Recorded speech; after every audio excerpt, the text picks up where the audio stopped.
ഇന്ന് ഞാൻ ഒരു താങ്ക്സ് ഗിവിങ് പോലെ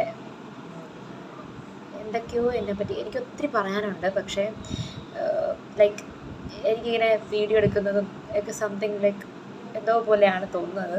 പക്ഷേ എങ്കിലും എനിക്കൊരു വീഡിയോ എടുത്ത് എൻ്റെ ലൈഫിലെ കുറേ കാര്യങ്ങൾ ഷെയർ ചെയ്യാൻ തോന്നി. ചിലപ്പോൾ എന്നെ പോലെ ഗോ ത്രൂ ചെയ്യുന്ന ആരെങ്കിലുമൊക്കെ ഉണ്ടാവുമല്ലോ, അവർക്ക് ഉപയോഗപ്പെടാൻ വേണ്ടിയിട്ട് പറയാൻ തോന്നി. അപ്പോൾ ഫസ്റ്റ് തിങ് എനിക്ക് പറയേണ്ടതെന്ന് വെച്ച് കഴിഞ്ഞാൽ, അറ്റ് ദിസ് പോയിൻറ്റ് ഞാൻ ഭയങ്കര താങ്ക്ഫുള്ളാണ്, ഗ്രേറ്റ്ഫുള്ളാണ്. ബിക്കോസ് എൻ്റെ ലൈഫിൽ ഞാൻ ഒരു 5 ഇയേഴ്സ് എടുക്കാം. ആ 5 ഇയേഴ്സിൽ പല ഘട്ടങ്ങളിൽ ഞാൻ ആഗ്രഹിച്ച പല കാര്യങ്ങളും അന്നല്ലെങ്കിൽ ഇന്ന് ഏതെങ്കിലും ഒരു മോഡിൽ എനിക്ക് കിട്ടിയിട്ടുണ്ട്. അപ്പം ഞാൻ അത്രയും സാറ്റിസ്ഫൈഡ് അല്ലെങ്കിലും ബട്ട് വൺസ് ഞാൻ അതായിരുന്നു ആഗ്രഹിച്ചത് എന്ന് ഇപ്പം എനിക്ക് മനസ്സിലാവുന്നുണ്ട്. So manifestation is real. നമ്മൾ എന്ത് ആഗ്രഹിച്ചാലും വൺ ഡേ നമുക്ക്